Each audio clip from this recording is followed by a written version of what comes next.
Ladies and gentlemen, we have a lot to cover today, so we'll just get right into it. My name is the Venerable Baby Master, Brace Belden. I'm Liz. We are, of course, joined by our producer, Young Chomsky, and this is TrueAnon, China before communism.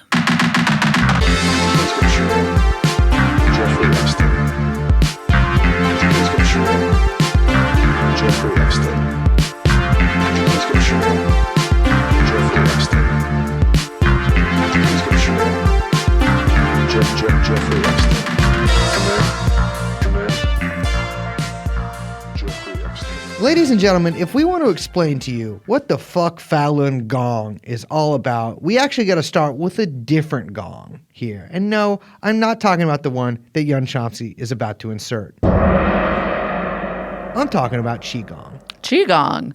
This is basically like Chinese yoga, which sounds nice. It does sound nice. I mean, I'm sure, listen, a little, if you've ever walked through a park in Chinatown, I'm thinking particularly that one park next to the crazy Blade Runner looking hotel, the Hilton, I think, in fucking Chinatown in San Francisco. You walk through that motherfucker and there'll be like 40 people at any given moment doing Qigong out there. Or Tai Chi. Or Tai Chi, yeah. But Qigong is basically a slow series of movements that you do. It's sort of like a physical, spiritual practice, right? It's usually a lot less intense, especially than some kinds of yoga. I don't believe, for instance, they do hot Qigong. No, they should, though. They should. That would be cool. But we really have to get Qigong out of the way before we can actually get to Falun Gong and talk about that. So what is Qigong? Well, it's a series of movements. Like you said, I think everyone knows what Tai Chi is. Yeah. But it's a series of specific kind of like hand-body movements that are meant to cultivate, that's gong, your qi, that's your energy, right? Uh-huh. I did a flip-ums with that, but you know what I'm saying. Yeah, what you're saying. And yeah, it's it's pretty popular. It's very old, really like ancient. Yeah. I will say that. Like, that is no bullshit. People have been doing variations of Qigong, although not named as such, which is very important. But people have been doing variations of these sort of like slow spiritual physical practices in China for a really long time. I mean, there's records of it from like over 1,000 years ago, right? Yeah. But it was not Qigong as Qigong until actually relatively recently. One reason for its popularity this is at least what some scholars think, is that in some Chinese cultures, not all Chinese culture written as a large, but in some, especially different like local village cultures, right? There's less an emphasis on mind-body dualism than monism. You know what I mean? Like, it's one system. We've talked about it on the show before. Physical practices also have a pretty long history in China as well. I mean, yoga also, it has been present in China for a long time. Some Taoist practices. They practice inner alchemy, which is an elixir of life created from inside of you. Of course, naturally. Yeah, of course, classic. But they've always sort of been physical practice has been, I think, especially more than a lot of European cultures, a big part of Chinese spiritual life as well.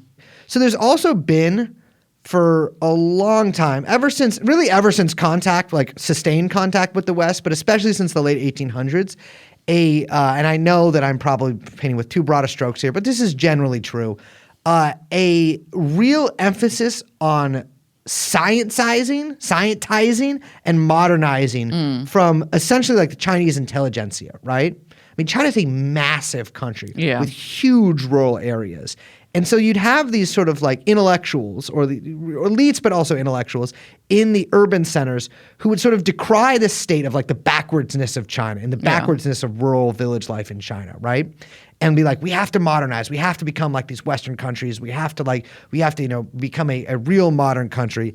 This, especially in the Republican era, was a really, really big push. And in fact, during like the 20s up until, well, I mean, as you'll see, for a very long time, this was actually a big contradiction within Chinese society, right? You had these sort of like, village cultures that were really in many ways medieval, or I mean, even more ancient than that in a lot of their practices. And then you had these urban centers with people who were like, no, we actually have to modern medicine, technology, all these different practices. And there was that tension between them. And that tension really is something that is an important factor in the story of not only the Qigong boom that we'll get to, but also in the Falun Gong.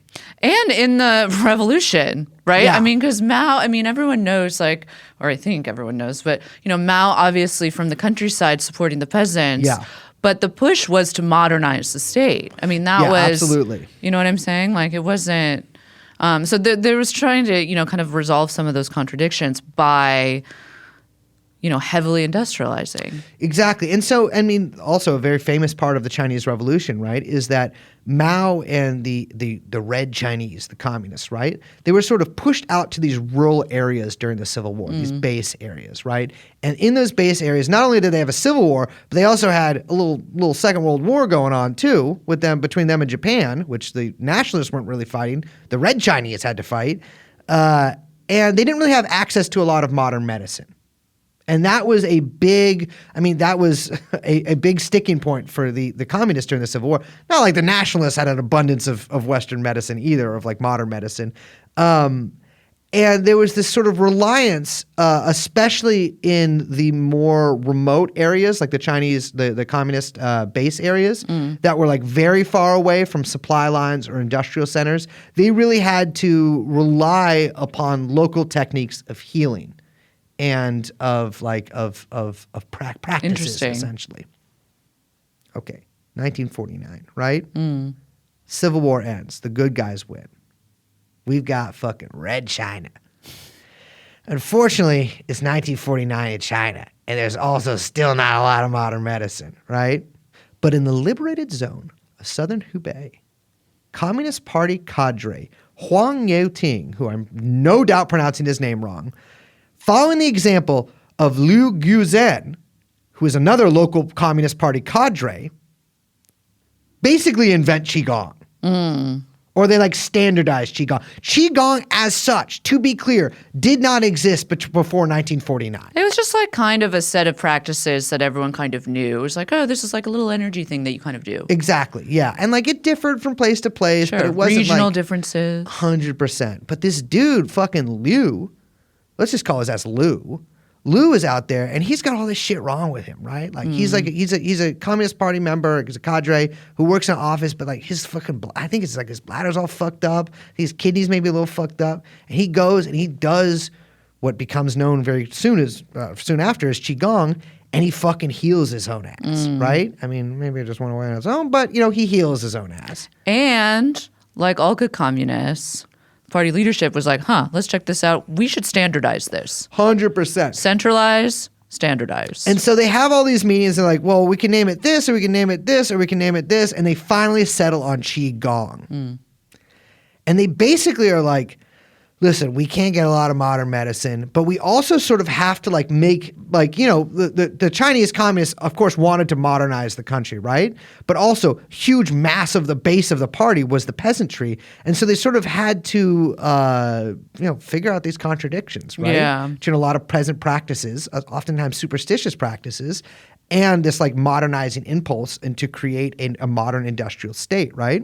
So, they were actively promoting it. Yeah. Kind of alongside acupuncture in the same way. Exactly. Right? It's not as new agey goopy, obviously, at this point. Yeah, that's something that you really see actually. Well, up until a certain... No, actually, you see it basically the whole time. But they sort of try to scientize it, right? They try to be this is a material thing, Qi is a real thing. And these are actual medical practices. And a lot of party elite, the people running the fucking show actually practice Qigong at these sort of health clinics, right? They're not trying to cure their cancer with it or whatever, but they're they're doing it to be to promote a healthy lifestyle. Yeah. So bam, Cultural Revolution happens, mid-60s. Got to destroy the four olds. All these superstitions, all these fucking stupid motherfucker, fuck this shit. All these young people, they go fucking wild. And Qigong falls way out of favor. Yeah, that's not going to last. Yeah, not at all. And then something fucked up happens. I don't even want to talk about it. but I guess we have This is to. a really tough day for you. I just like, I don't know why I have to like talk about this in public, but the great helmsman dies. Mao Zedong dies. And it's just like, whatever. But yeah, I don't even care. You're doing your Succession thing right now. it's just, I haven't seen it. And so, but he dies. Okay, I'm pretending to care, but I actually haven't seen Succession. So Mao Zedong dies. Gang of Four takes over. Unfortunately, they're overthrown. And, you know, everyone knows the story here, right? China starts to maybe change the way their economy works Open a little up. bit. Open up a little bit, why don't you? Yeah. Some of the people involved in the coup against the Gang of Four are Qigong practitioners themselves. And so kind of what happens here is not only like are these markets opening up, right, but the media market is opening up. And there is a sort of boom of tabloid-style newspapers, right? And now China has, and this is the late 1970s, early 1980s, a domestic market for a little something we hear in America, although I guess we're technically borrowing this term from India, I guess, a market for gurus. Yes. And boy, is that motherfucking market filled. This is basically the beginning of what becomes known as the Qigong boom. Yeah. And I mean, that makes sense. I mean, it's in the 80s. This is all very 80s. It's so fucking 80s. And so you've got this like new media market opening up, perfect for gurus in tabloids, in newspapers, on TV, of like taking advantage of basically like, I mean, remember like televangelism? 100. It's that, but like for what looks like Tai Chi. And it's funny. I will say the televangelism comparison really works with a lot of this stuff, right? Because a lot of the, I guess, major incidents in the Qigong boom resemble almost one-to-one like faith healing, basically. Yeah, absolutely. And like the way that these guys act is almost like a direct comparison to like really over the top like Southern Baptist faith healers or something like that. I was going to say that like Falun Gong is basically, I was describing them to someone today as like, it's like a weird Buddhist version of the Westboro Baptist Church. Yes, absolutely. Yeah. I would say that's a which is really direct fucking comparison crazy to when that. you think that they're at Lincoln Center right now. Yeah, exactly. So there's all these like gurus and grandmasters coming about. And I mean, I should remind you, of course, there is this huge modernizing and scientizing impulse in Chinese society, right? Yeah. And so they actually have these like official licensing organizations who will license these grandmasters. And I want to be clear here. It's not like every Qigong practitioner in China is like, this will give me supernatural powers. You know, it's not everyone. People are just like, this probably has some health benefits for the most part. And it's also sort of like a fad and it's a craze. And there's tens of millions. It's the Macarena. It's the fucking Macarena. And there's tens of millions of people participating in this. And, you know, from the early 80s until kind of the mid 90s, well, really till the late 90s until something happens, quite a lot of charlatans and frauds and freaks come out of the Snake woodwork. Snake oil. And to hammer that point home a little more is the Qigong boom was not the only boom that happened during this time period. It's part and parcel with what you might call a boom in the supernatural in China. We kind of had this same thing going on at the same moment. Exactly. That's something that's so striking about this is like this stuff was so huge here, right? I mean, everybody believed that like there was, especially like there was also like the satanic panic and all this stuff. Like the witchcraft and supernatural stuff was Stranger Things style, really big in the 80s. Yeah. But also faith healing and gurus and all this shit. Massive. And so I guess this was really a worldwide phenomenon that was happening. In China, this sort of like supernatural paraphysical craze starts with a little something called ear reading. What? Yes. Is that something like when someone hears to you? Yes, it's when someone hears to you. I know. I was telling my friend about this yesterday, and she's like, "You mean listening?" Yeah. But no, ear reading, as in being able to read a book with your ears.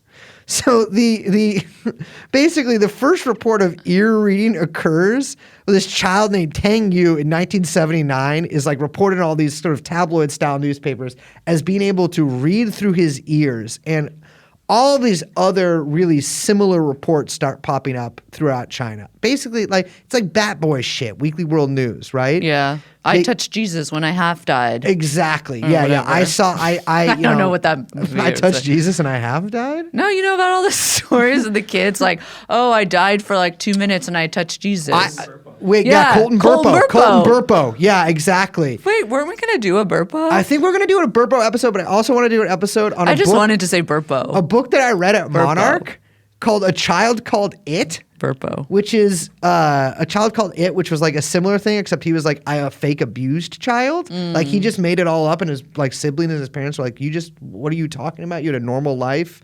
And I want to do it. I also A Million Little Pieces. Remember that? No.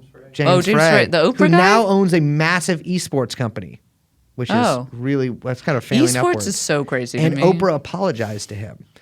Well, anyways, crazier than esports, check this one out, is ear sports. And it's particularly the sport of reading, which many people were claiming to do with their ears. You can't do that. The Tucker style? That makes no sense. Well, that's what the Chinese government... Imagine you could just listen to a book. Well, I guess that's... 100%. So, in fact, Audible. this young Chinese child, Tang Yu, invented Patreon.com/TrueAnon Audible. So, those are disproved by the Chinese government, which imagine having to be the scientist that's sent out to be like, yeah, the kid can't read with his ears. But that doesn't stop this crap. All these people But you know what? This is selling papers. Good on them. Yeah, for because sending you know the guy? what? We don't even do that. So you think the U.S. government should debunk things? Is that what you're saying? I'm saying they didn't debunk any of the televangelists or anything. Oh, that's their constitutional right. I will say those guys mostly debunk themselves by just having rapacious sexual appetites. Yeah, no one seems to care. I don't understand that. All those guys, is there one that's not horny? No. Anyways, so the ear reading thing kind of like, they're like, all right, this isn't real, but people still believe it, obviously. That maybe some unscrupulous newspaper editors and magazine editors realize that there's actually a great appetite for this stuff. And so there's this sort of ESP craze that happens. In fact, China does all these official studies on ESP. And around this time, actually, I think this is in the 1970s, a scientist says he proves that qi is a real material physical thing. So again, But it was the 70s. this is the modern, I know, I'm sure, yeah. They're just catching up to what everyone was doing in the 60s. Qi's real, man. I know, we figured I mean, the it out. Soviets were looking into it. They were. That's the thing. I know. It is funny because They're like, we split with them, but I know. And if only the Soviets and the fucking Chinese hadn't split, we would have mind reading technology by now. Exactly. Oh, okay. Or we'd be able to teleport. But all these like reports of supernatural powers were appearing in China. The government was officially studying this stuff. This stuff was all over the newspapers. And at the same time, the Qigong masters were claiming to have these powers. Yeah. And so there were all these guys who were leading million-strong movements of Qigong practitioners who were like, I can fly. And I can actually, if you have a kidney stone, I can destroy it with my mind. And all this shit. Like basically they were saying they could do magic.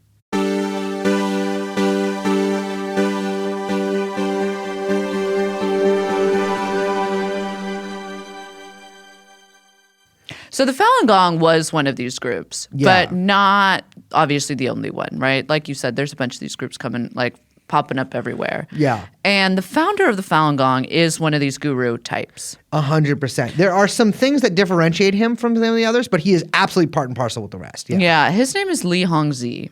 I'm going to probably call him Li. Yeah. He is quite a doozy. So let me give you some advice, listeners. If you ever found a religious movement, you really got to get your biography out there way before anyone else can do it. That's very tough in the day and age of Google. I know. That's what I'm saying. So, like, if you have a son who can do magic, if you are listening to this out there and you have a son or a daughter who can do magic, don't let them go on the internet and kind of debut them at 20. You know, because you don't want a digital footprint. If your son can fly, you don't want him to have a digital footprint because then people will be like, yeah, he can fly, but he also loves Meghan Trainor Mother. And he does dances to it. And That'll lip be, syncs to it. Oof. Magic. It's going to hurt his guru. To me, honestly, Bona music fides. is magic sometimes. Li Hongji's official, and by I mean official, I mean the Falun Gong style biography, is sort of extraordinary. right? I mean, in a way, he's just a very average guy who's, he says he was born on May 13th, 1951, which happens to be the day Buddha's birthday is celebrated in some parts of China. Yeah, I'm calling fake on that. He changed his birthday. You're saying shenanigans? Yeah. You are correct. Yeah. He is shenanigan that. He was actually born in July 1952, but he said the, quote, records got changed during the Cultural Revolution. Why does he want to be older? Well, I know. Well, that's the thing is, Liz, he's enlightened. A lot of people think they have to lie and say they're younger, but he's actually like, what if I was maybe? But see, it's different for men. He's trying to get because men when you're older, You're they venerable. you get to kind of Clooney a bit, but women got to go younger. So he was trying to get to the Clooney part faster. I like the idea of people breaking into hospitals and like the record During the centers during the Cultural Cultural Revolution and changing a guy's birthday by 8 months or whatever, like 7 months. And they're like, yeah, this'll get him. Yeah. He says he was born in these poor circumstances, raised by hardworking parents, and at a very early age, in fact, at the age of 8, he was visited by all of these masters of Qigong who were awed at his extraordinary powers. And the dude had superpowers at age 8. He could fly. He said during hide and seek, he could literally turn invisible. This is what he claims like today. Yeah. This is in his official biography. This is insane. I know. Imagine reading a book, like you're like, maybe I'll check out this like meditative practice. And the dude is like, yeah, when I was 8, and this is a real claim he makes, I could move my hand a little bit and I could take nails out of boards.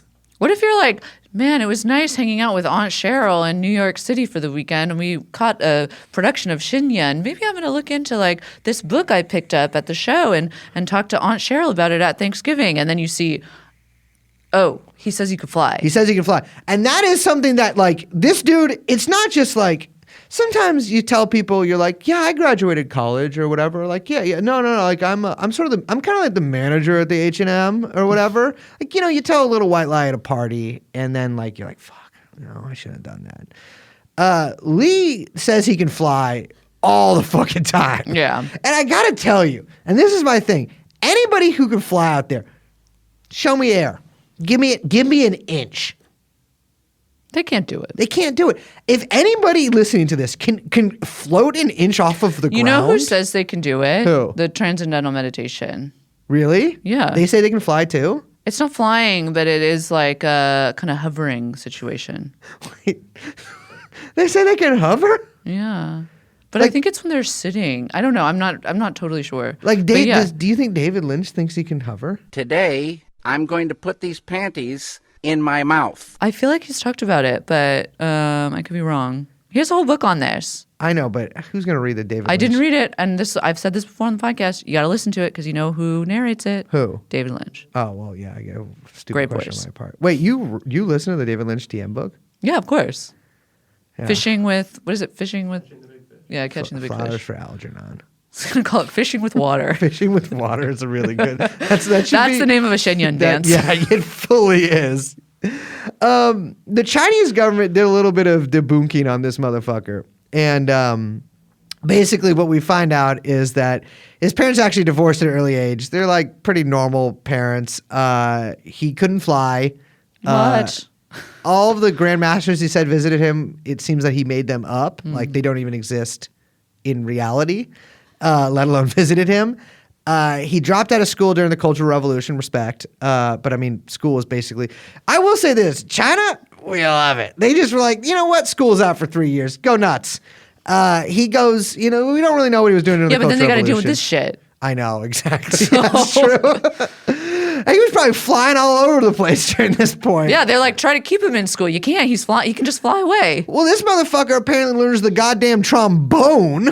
I don't believe that. You don't think No, he did learn the trombone. No, they say that he was a prodigy. Oh, yeah. Oh, you're right. No. I do not believe that. Well, the Chinese government would back you up. He was a fucking horn. He was a horn player. He was kind of like Ornette Coleman of the People's Liberation Army propaganda unit that he was in, and he played the cool jazz horn for about 6 years between 72 and 78 in the army, and then he became a clerk. His mother says, well, Liz, actually, can you read this quote in your most matronly voice? I brought him up. Don't listen to his nonsense. I don't know what that was.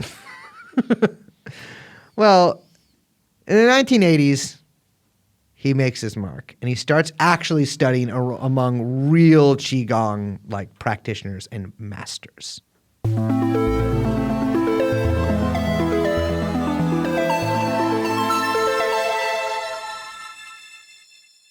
So he is able to kind of start recruiting members very quickly because he, unlike a lot of other established gurus, is teaching practitioners his moves for free, which is a great move.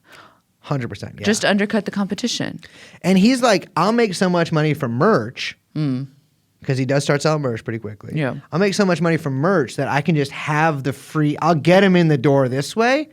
They'll buy the book. Yeah. You mentioned the book. He published a couple of books that were pretty influential. Didn't you read one of them? I read, I wouldn't say I read the whole thing, but I read many excerpts. I read much of the book in different chunks called, I don't know how to pronounce this, but I'm going to say it. Zhuan, Z-H-U-A-N, Falun. Zhuan Falun. Zhuan Falun. That's what I think. Zhuan Wick.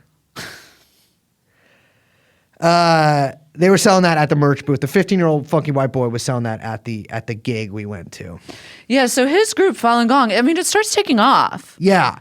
Yeah. It gets pretty popular pretty quickly. It wasn't the biggest one that was going on in China, in the late 80s, early 90s. That's kind of where we're at right now. But it was like pretty big. Yeah, he claims, the Falun Gong now claims that they had 100 million members in China in the 1990s. That claim, it's funny. Like we were talking about this yesterday, Liz. Falun Gong has all these claims that there's like, I can see where they got it from, and then I can see where kind of the lie starts to begin, right? Mm-hmm. Because there are estimated probably about 100 million Qigong practitioners in China in the 1990s. That's like saying okay, 100 million people practice yoga. Yeah. And you're like, well, that's probably true. Uh-huh. But they're just saying that for Qigong, but then attributing that to then the Falun Gong. Exactly. Yes. So it's like saying every yoga practitioner belongs to my fully nude hot yoga place that fired its cleaning person 2 years ago. Yeah, Funky Brace Yoga. Funky Brace Yoga. And believe me, the funk is in the building. So they start getting pretty big, right? I mean, they're not the biggest, like you said, but they start getting pretty big, and they have all these adherents. And Qigong is like all these different groups. Like you kind of nailed it. Like they are like kind of these I would say they're even less centralized than like evangelical things, right? Like they have these different centers and stuff, but like it's not like he's like holding worship mass every Sunday or whatever. Like he's basically just traveling around the country giving these lectures. Yeah. And funnily enough, he's actually pretty heavily supported by not just the Chinese government, because there are like a lot of Qigong practitioners pretty high up in the Chinese government at this point, but Falun Gong specifically is being promoted by the Ministry of Public Security. So they actually are doing it right. You know what I mean? They're getting in with the cops there. Yeah. And he actually gives all these lectures at the Ministry of Public Security University. So he's like at the fucking cop school, and he's like, check this out, breathe. And they're doing that for him. He's I gotta say, the man's star is rising, and he has official support from sections of the government. Yeah. But China as a whole starts to really kind of try to shut this stuff down, starting in the kind of like early to mid 90s. Yeah. And they start really going after a bunch of these groups. I mean, for a couple reasons, let's talk about. One, turns out this isn't like yoga. Yeah. They can't really find a lot of scientific backing for a lot of the well-being claims. I mean, I'm sure breathing and movement, that's great. It's not harmful. I'm just going to say yoga, it does a lot more than that. Yeah, exactly. But it's like, I get like standing there and like kind of moving your arm I'm sure it's good for you in some way. I don't think it's probably going to cure your kidney stone. Well, them kind of coming in, the government kind of coming in and cracking down on this stuff then led to a lot of people being like, well, wait a second. Why are you calling us quacks? That's not fair. Yeah. And a lot of the like Qigong leaders were then able to kind of position themselves as like heretics against the like crazy ideology of, the CCP. Yeah, exactly. Funnily enough, like some of those masters who don't do that try to be like, actually, I can prove that it's real. And this one dude like stood there and tried to blow up another guy's like, I think it's like a stone in his gallbladder or whatever with his mind. And then he doesn't do it. And then after 2 hours, he's like, oh, my bad. You can only do it to yourself. So like if I had that, I could do it. But he only realized 2 hours into it. Yeah, I can't fuck with it in his. But I forgot. I forgot that I couldn't do it. And so one of the public exhibitions of like that were like performing these activities went really wrong when one of the dudes he was trying to cure had a totally unrelated heart attack and died on stage. And that was kind of a black mark. Like, so all these kind of embarrassing things started to happen. So the People's Republic starts kind of coming down on Qigong, and they really start targeting these groups, different groups, especially more wacky ones, like Zong Gong. And so Zong Gong's leader, who according to one of his like close lieutenants, very likely murdered some of his followers and probably raped a woman. This guy flees to America, I believe to Pasadena, which is, we love That's it. nice. What are you fleeing from Iran? Jesus, what are you in a rom-com? Exactly. He sort of sets up shop there and it's like, I'm a dissident or whatever, and then is immediately arrested by the American police for just beating the shit out of his female housekeeper. Oh, Jesus. Yeah, and then he dies in a car accident, almost certainly his own fault, and all his followers are like, it was the Chinese government that did it, and then everyone stops believing in him. Well, Falun Gong, unlike a lot of other groups, doesn't fold. Because a lot of, the PRC, they shut down these clinics. They're trying to get everyone to see that all this stuff is like basically pseudoscience quackery. And Falun Gong just like doubles down. Yeah. Which, I got to be real, if you're a movement leader facing some hard times, double down. Double down. You Always just double down. And that's what they did. They respond with these insane demonstrations where they basically sent like, there's varying reports on how many followers were sent, anywhere between 10 and 20,000. I find that to be a decent discrepancy. Yes, that's about 100% discrepancy. But they send them down to like basically the HQ for CCP members in Beijing, do like a Jan 6 style, but Qigong style, which means they just sit outside quietly doing their movements. I've seen them do this in front of like various, like they used to do this in front of the Chinese embassy in San Francisco. They would just kind of like sit there. Yeah. And this was in April of 1999. And I would say the party got kind of spooked by it, a little freaked out, mostly because they didn't know that they were going to do this. Yeah. They got pissed that they didn't have the intelligence on the ground that Falun Gong was going to kind of like start doing this stuff. And they got a little, I would say, a little concerned that some of this could get out of hand. Now, if you remember, this is about 10 years after something called the Tiananmen Square incident, I guess. Yeah, we were both there. We were both there. Classic. On opposing sides. But interestingly enough, Not gonna tell you neither the which. demonstrators nor the government sides. We were on two different secret other sides. third and fourth sides. They were north-south, we were east-west. Exactly. In fact, we were East meets West, which is really the original name of this podcast. But there was, that looms pretty large in the Chinese government's thinking in this, right? Because there were different opportunities to basically have prevented the Tiananmen Square incident from happening. This is according to the thinking of the government, but it's probably true. And those opportunities were missed. And the people who missed those opportunities basically had their careers ruined because of that. And so they're being extra. I mean, this is a 10-year anniversary, extra like, all right, we got to stop this before we have another incident. So the party bans them. The party's like, shut it down. You're done. You're done. You're hoodwinking people. You're spreading lies. This is all pseudoscience. Like they really focus on the social stability part where they're like, okay, everyone is believing all this quack science. You're like disrupting the social fabric. We're just trying to live, man. Like, so they ban them. They ban them. And this is not received well by many Falun Gong practitioners.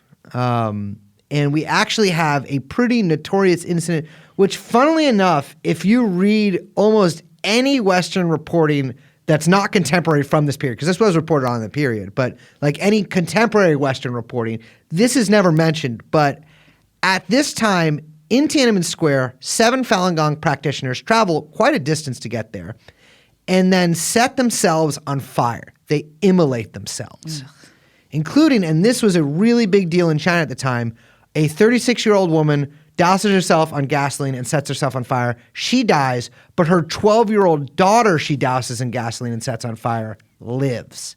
And this is a really jarring incident for a lot of people because, I mean, there's another factor to this as well. I mean, this was not televised, but CNN was there to film it. And there's some controversy about what's up with that. Well, China says straight up, they're like, CNN knew about this ahead of time, obviously. We're there to film it. And basically are, soft supporting with obviously the backing of the U.S. government. Yeah. Right? This is a U.S. news station. Soft, like, backing this organization that's trying to, in the classic U.S. way, just be the biggest nuisance ever in, a government that we don't like. 100%, yeah. Because Falun Gong, like, I mean, they are this, kind of crazy cult, right? Yeah. But, like, to be clear, like, Falun Gong does not have the strength or the power to overthrow the Chinese government at any point in its history, today or then. And, like, I don't think the CIA are stupid, and I definitely don't think they're stupid enough to think that, like, the Falun Gong were about to form a provisional government in China and, like, overthrow the state. That was never on the menu, but they are exactly what you say, like a very a mischief-making organization, you might say. I will say this, too, though. If, I don't know, the tapes are gone. I don't know exactly what went down that day. There's different reports, but well, the tapes exist somewhere. The tapes do exist. In fact, we Chinese know someone in the archives who could probably help us find them. Yeah. Well, no, they were confiscated from CNN by the Chinese government. Although, who knows? Maybe they. You always got a second tape. You always got a second tape. You always got a second tape. But you're setting yourself on fire in front of me. Listen, I'm no newsman, right? But if a little 12-year-old girl is covered in gasoline in front of me, I can kind of guess what's going to happen. Yeah. And you pretty much got to you should stop rolling the camera and start stopping them from being set on fire. This is followed by a handful of other self-immolation incidents. I'm sure we don't know of all of them because, these things aren't always very well publicized. They're the Chinese government may not always want to put this information out there, but people start setting themselves on fire all over China. Yeah. And this is when, I think public, in China, the public reception of the Falun Gong really changed. Because they were like, these guys are just kind of like goopy weirdos. It's totally fine, man. And then, they start like kind of doing like, Paltrow-style jihad. Yeah. And everyone's like, all right, we got to shut these guys down. I'm with the government on this. Yeah. Really, there's a big backlash against the Falun Gong, especially because of the 12-year-old girl, right? Yeah. You don't want to set a 12-year-old girl on fire once your organization gets banned. You're going to lose a lot of sympathy for that. But a lot of Falun Gong, and so this is another big narrative that we see with the Falun Gong, and one that is was pushed during Shenyang, but one, like any sort of Falun Gong material that you might take in, will always mention this, is that some extraordinary number of Falun Gong adherents were arrested and continue to be arrested by the Chinese government. And to be clear, like the Chinese government did take in a lot of Falun Gong members when they banned them.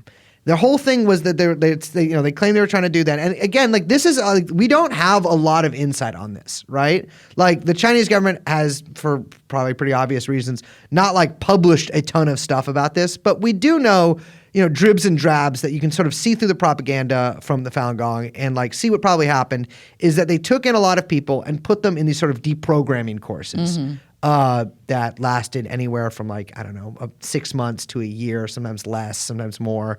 And to be clear, like probably some of those arrests were pretty brutal. You know what I mean? Like I'm sure like there are reports of people being tortured. There are reports of people being beaten that are different than the sensationalist reports that you'll hear from the Falun Gong. One thing, though, that is really sort of extraordinary and sets Falun Gong apart from a lot of groups is that they actually welcome this in their practice. Yeah, this is something that's very disturbing. And when Brace and I, we were talking about this, and I was saying that so much of it seems like more aligned with like jihad than anything you could think of as like meditation or kind of like innocuous, like Eastern, like centering your chi. Like it doesn't have that, because what they believe basically is that in confrontation, there's like a good versus evil confrontation that happens, right? Sorry. But that in that moment, that like battle, there's an energy exchange. Mm-hmm. And like it's like a little like David Lynchy, which I don't love. Yeah. But you take the good with the bad. There's an energy exchange of like evil energy and good energy. And so actually when one is fighting, and that includes like the police or the government or I don't know, any kind of confrontation with non-believers and like repressive authorities, one is gaining more good is getting spread into the world while one's absorbing the bad. Yeah. Right? And so what it does is in these teachings, and these people really, they believe this, and they believe that this is how energy is exchanged, that it incentivizes and gets people to really believe in the purpose of immolation or the purpose of suicide. Yeah. And this has been a huge problem where you have like mass suicides and people basically like followers or practitioners of this purposely getting in huge confrontations with the police or with CCP authorities in order to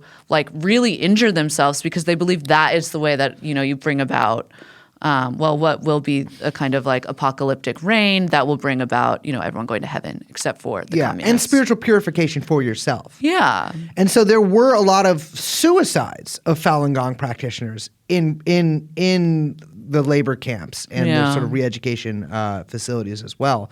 A lot of those suicides did not work. Also, like people would try to sort of do these mass hangings and only a few people would die. Sad. I know it's really not great. But that was a big factor in sort of the worm turning in public consciousness of them. Because remember, this is the 1990s, early 2000s now, and there is a lot of just in the general atmosphere, especially after the 1990s, a lot of people, cults kind of came into the public consciousness in the 80s and 90s, right? Amsharinko and Waco and Jonestown and all of these things were actually like, these were things that were cited by the Chinese government as like, listen, we do not want something like this happening here. And so there was this massively sort of like, there was this really heavy-handed response from the Chinese government that was met with a very heavy-handed response from the Falun Gong, sort of upping the ante on them. But overall, they sort of lost the war within China.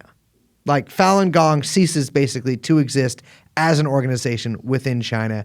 And really, a lot of the center of gravity moves to upstate New York.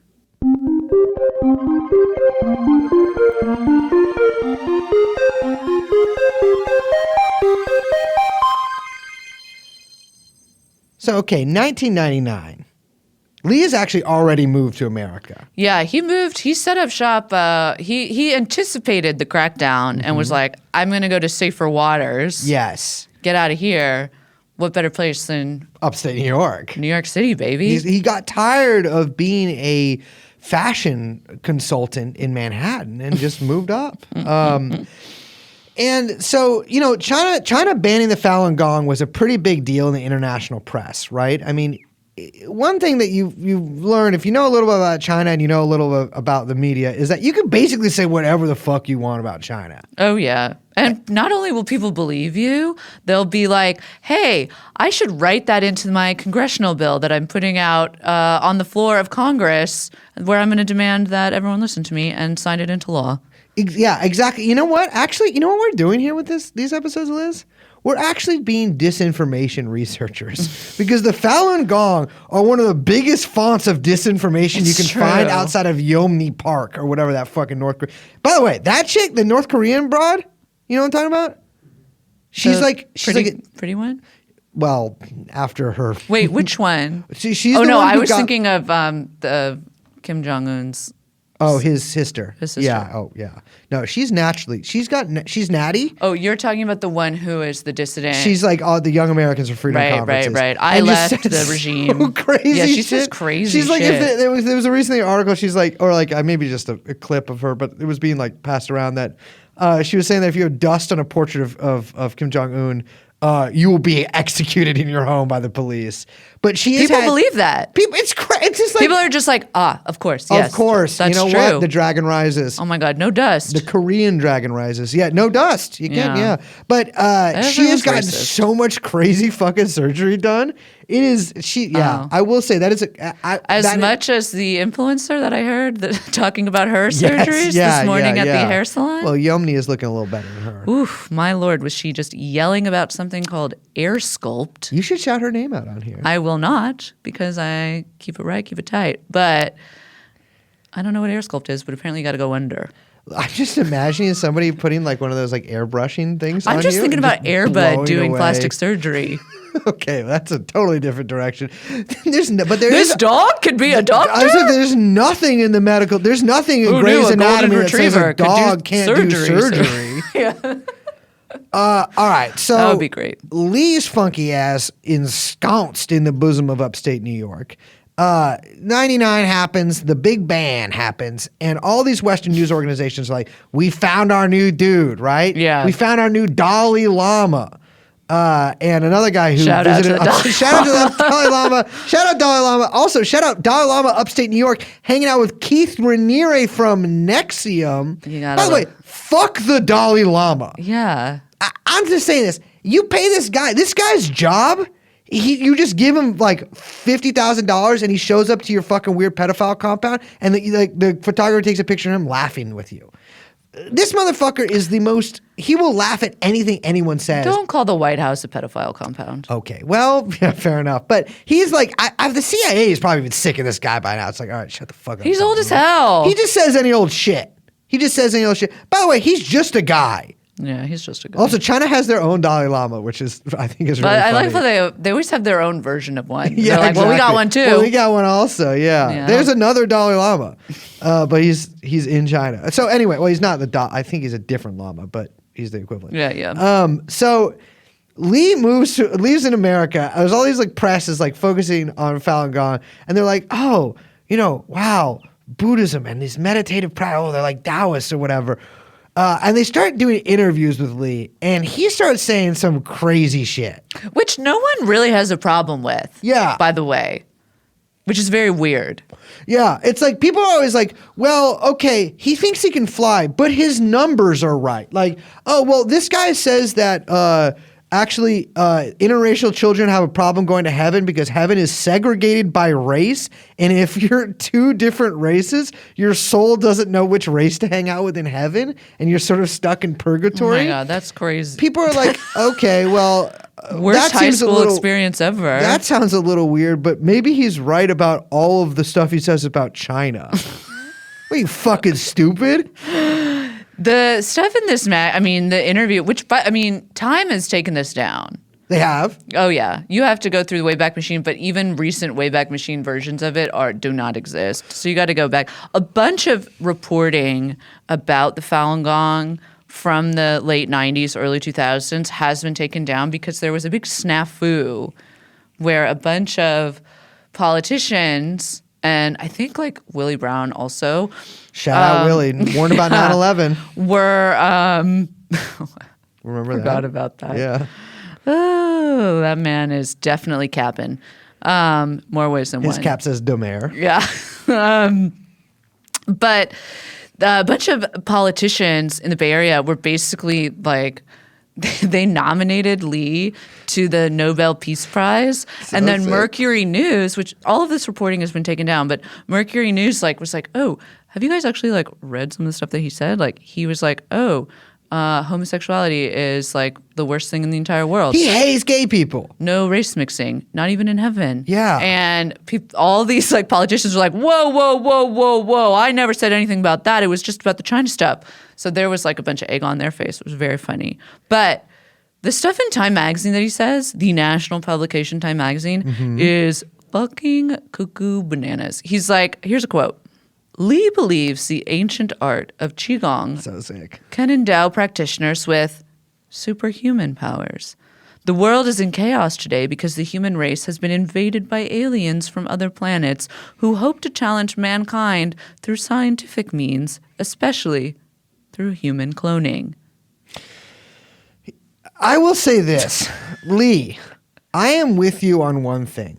I also fucking hate aliens. Lee Hongzi hates fucking aliens. But you know what it is? It's one of those things where the thing that you hate the most, you start seeing everywhere. It's true. And my man sees aliens Meghan Trainor. everywhere. Yes. He's Yes. like, oh, that's the alien. Oh, that's the alien. Oh, that's the alien. Science? Just capital S science. Yeah. I don't know what he means. He doesn't like it, but he also He likes thinks it. the aliens brought it here to destabilize humans. Yeah. Replace all human beings with alien clones, so they can then take over the human race. But that science is the thing that's like driving that. He also, and I repeat, also believes, and I did read his entire long speech about this. He also says there is a 2 billion, or no, I think 5 billion year old nuclear reactor that was found in Africa. This is the shit that you see on like Patriot News Daily or whatever. Yeah. Well, yeah, because yeah. it's been it's probably syndicated owned by by Falun the Gong, Epic yeah. Times. So he like has this weird relationship with science where like now he talks about science a lot, but he just basically talks about it to prove that it's not real. Like he's like, it's fake and it's made by aliens. Yeah. So in this interview with Time Magazine, we're probably just gonna have to read some of this because I'll be Time, you can be Lee. Does that work for you? Sure. I'm Clarence. No, Clarence Dare's a lawyer. I'm another guy. Yeah, you're just a hard Scrabble news guy. All right, I'm trying to get in character for this. Yeah. You're like, oh, Woodward. He was cool. Have you seen? No, you're normal. You're not weird. Sir, Mr. Lee, have you seen human beings levitate off the ground? I have known too many. I've known too many. So funny. I'm trying to do my best guru voice. Can you describe any that you have known? David Copperfield. He can levitate, and he did it during performances. Pause. Pause here for a second. One, does he mean that there's two different ways to read this? Many different ways to read this. One, he saw a David Copperfield performance and saw him levitate. Okay. Two, he's friends with David Copperfield. Epstein. Like Jeffrey Epstein. True. And Lee Hongzi. But my thing is this, is like, so does he know David Copperfield? Yeah, it's unclear. And if he knows David Copperfield, he's under it's very clear. What is clear here is that Lee Hongzi literally believes that David Copperfield can actually fly. Yeah, that's not a lot of good critical thinking. If one of my friends told me that David Copperfield could fly? yeah, I would. First of all, you'd say, mind free. What? First of all, I would believe them because I trust my friends. But I would be like, After you Google to see if they're right. Because and like this unless Time it's interview me. If comes I up. say it, then you're Googling it to make sure it's 100%. right. I'm like, but your let me other friends, check you're that like, real of quick. course he can. Of course he can fly. Yeah. Duh. Lee, that is crazy. Like, if I was an adherent to this guy's philosophy and I read in Time Magazine that he thinks David Copperfield could fly, I'd be like, oh. Like, what if you're like a big... Like, Where's the follow up? what if... Yeah, exactly. You're like... Tell me more about how David Copperfield can fly. Like, shouldn't the journalist be like, wait, you actually believe David Copperfield can actually fly? Yeah. Why This does is the chaos? problem with journalism in America. All right, I'm back. I'm back to being a journalist. Okay. Why does chaos reign now? Okay, pause.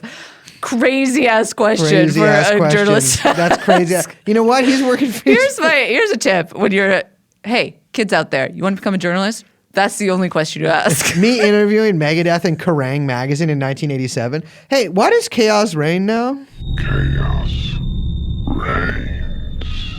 You interviewing Megan Trainor. Megan Trainor, dude. Asking Megan Trainor all 2023. these questions would be so sick. Why does chaos reign now? Of course, there's not just one reason. The biggest cause of society's change today is that people no longer believe in orthodox religion. Okay, that's a pretty normal thing for a guru to say.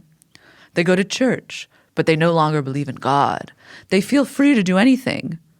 The second reason is that since the beginning of this century, aliens have begun to invade the human mind and its ideology and culture. Okay. And the Time magazine reporter is thinking in his head, in modern parlance, let him cook. And he says, where do they come from? The aliens are from other planets. They have introduced modern machinery like computers and airplanes. Dude, the Wright brothers were fucking aliens. Everyone, You know what? Notice how he doesn't say gunpowder. Everyone thinks that scientists invent on their own when in fact their inspiration is manipulated by aliens. The ultimate purpose is to replace humans. If cloning human beings succeeds, the aliens can officially replace humans. Wait a minute. I think this is from when, like, cloning. Yeah, Dolly. Dolly. This dude is just watching like TV and being like, How oh. did they not clone a llama? They could have Dolly Llama. Oh my god, that's really good. Come Yeah, Dolly on. sheep instead. It's right there, people. All right, and so the Time magazine reporter, no doubt scribbling in his note. I would have this. By the way, this I will say, this reporter does rule because it is a tactic to let a guy hang himself hoist himself by his own petard. Or petard. Yeah, that's how you pronounce. But where I'm from, you pronounce it petard. He asks, "Are you a human being?" You could think of me as a human being. And then he says, "Are you from Earth?" I don't wish to talk about myself at a higher level. People wouldn't understand it. You're goddamn right we wouldn't, Lee. Oh my God. That reminds me of my favorite. I mean, I've said this before on the podcast, so apologies. But when Karl Lagerfeld was asked if he missed anything from before he went on like this crazy diet, and he said, I enjoyed French fries back when I was human. And I was like, damn, that's sick as hell. Karl Lagerfeld's that guy who looks like Post-human Karl he's like Lagerfeld. because he does kind of look like a Matrix He's dead. guy. He's dead. He's dead. He Yeah. passed. Oh, so he's no longer human. He's just a spirit. This was an old interview with him Okay, in Elle well, magazine because he but was he really looks- fat and then he got skinny. That dude, because my head, And he Karl got skinny Lagerfeld. because of Eddie Slimane, which is so sad. The guy's name is Slimane. That's a good name for a skinny guy. He is very skinny. Was He's also at the height of skinnydom when he was at Dior. He was very skinny. Well, I'll tell you one person who wasn't at Dior, but was at the door to heaven, and that was Li Hongji. I mean, we haven't even touched the surface of what this man believes. We got to wrap up this episode, but I want to ask you this, Liz. So to me, it's Adam and Eve, but it also could be Adam and Steve, But not to Li Hongzi. but not to Li Hongji. No. What does he say about gay people? Well, funny you should ask because I have it right here. In 1998, he said, "Let me tell you, Let me tell you. if I weren't teaching this Fa Dharma today, the gods' first target of annihilation would be homosexuals. It's not me who would destroy them." Classic move. But gods can't tolerate their existence and will destroy them. Give me a break. Yeah, Lee. he's this very classic esoteric evangelical style religious homophobia. Yeah, I know. It's so funny because he really does just sound like those guys. Yeah. You know what I'm talking about? I He's like mean, a Jimmy Swagger But I think motherfucker. that's like, our like horrible, Orientalist history in this country, in the West, of not understanding or not having any interest in understanding the East. Yeah. And like just refuses to kind of see that. Yeah. And it's just like, oh, wow, exotic. Exactly. I'm like, no, It's like, dude. no, this dude also There's a thinks that fucking God's gonna kill crazy, gay people. Racist, homophobic, like cult leader who has like commanded an army to perform to spread his propaganda at fucking Lincoln Center. It's motherfucking Hillsong, dude. This dude is Hillsong. The worst Hillsong. The most budget ass mist style video game Hillsong. By the Which way, that makes it sound cool, but it's not cool, you guys. I told you I went to a I want to call it hipster because I feel like that gives Hipster different church? connotation.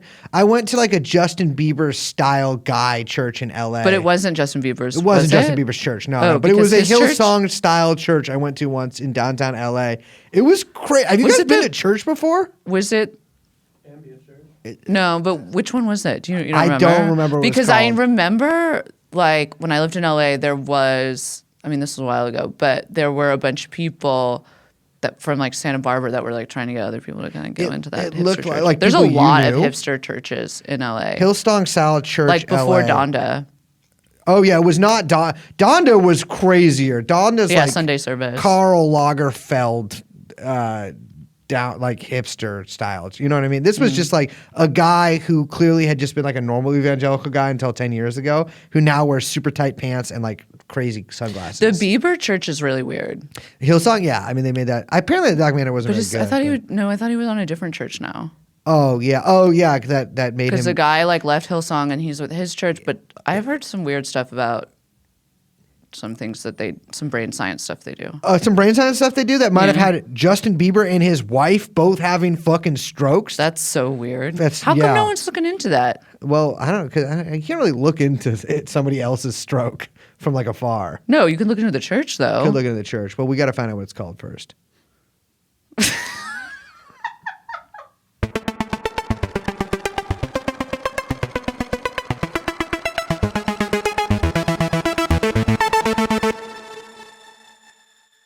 We thought we were doing 2 episodes, but we're not. We're doing 3. There's so much. There's so here. much more. We haven't even got into organ harvesting yet. Oh my god. We haven't even gotten to the Epic Times yet. Are the organs being harvested? Read more at Epic Times YouTube. I watch so many of these YouTubes. So you sent me that one guy, Roman something? Yeah, he's big. Those fucking ads that dude did when he was like, wait, let me show you. Wait, Oh yeah, there's more. Wait, he talks exactly like the host guy at Shenyun. It it's was funny. that same Uncanny Valley like presenter voice where he's like, "Oh look, the news media lying again, but here, click for real story," and it's like, and then it's like, organ harvesting, China, Something COVID, happens when coronavirus, 5G. Get the facts. yeah, you should. Well, you should get the facts about that. But something happens to a certain kind of like dude from the West who gets into like the East, where it drives him mad. I don't know. That's probably Orientalist of me to say or whatever. But like, I feel like for some people, they're like they just go crazy when they see a yin yang. It like blows their shit. Have you out. seen? Well, there's the classic kind of trope. Have you seen? In High Fidelity, Yeah. the character. What's Susan Sarandon's husband's name? Okay. Tim Robbins. Don't remember any characters except for John Cusack. He's the one who's dating the girlfriend. John Cusack really likes a girl, right? No, he breaks up with the girl. Okay. And then she starts dating the neighbor, All right. he's like that crazy like Kama Sutra guy who it's always about the wooden beads. Yeah. So it's like big wooden beads and he's got like a Buddha statue and it's like a very late 90s thing. Mm-hmm. Yeah. But that's the classic trope of the guy who gets like really into, Yeah. Yeah. The clacking. like of he's got like kimonos on the wall and you're like, why are you doing this? Okay. Well, let's not get too close to my apartment living room. You don't have kimonos on your I wall. have a kimono, but I do be having a Chinese fan on my wall. But you don't have And like a screen. giant kimono. You're No. not, and you didn't paint your walls like burgundy No, but do you think that would help? Because I'm trying with your velvet drapes. I don't want to talk too much about my home in this show, but I do have a gilded buffet. So I do. It is. Well, yes, I do have a gilded. Well, it's not actually gilded, but it's painted gold. I do. I will say this. I have realized that I have the decorative taste of like a kind of the gourmand in a way. Like, No, but I feel like the gourmand goes dark. yeah. Like he definitely has more of a like chalice I situation. want that though. No, but I feel like you maybe it is like kimono guy. But mine is a little, but I don't have, to be clear, I 'Cause you don't do have have, like, funny tie figures. stuff. I don't have like tie stuff. No, but you do have like masks. I do have that's insane. Is I purposely, when I started kind of like assembling my things, I was like, I kind of want to have the home of like I don't know how else to say this, but an older gay man in the Interesting. 1980s. Okay. Like that is kind of how I would like, but I'm too slovenly for that, and so you just have what So it's I have. aspirational. It's aspirational. You're So like, you just- if I build it, I will come. yeah, exactly. Yeah, like this character will appear. Yeah. But instead, I just What's mine? yours. I would say kin. Kin? You'd be so mad. What's that? Kin folk? Is it what it was? One of those marriages used to say No. kin? No, Is it? I don't know enough about things to really assess it. But your Okay. house is very clean, and I love your house. Oh, thank you very It's got I don't. It's kind of got a Harlan Crow Stop it. sort of Stop vibe to a lot of the decor in there, it's which not. I thought was super unsettling. But like, And you haven't seen the basement. I have not seen the basement, but But you do know about my oddities. I do know about your oddities. Yeah, and I will say We don't hear enough about oddities. we do, I have some oddities. You do? I do have some oddities. Your shrunken head. I have a shark in a jar.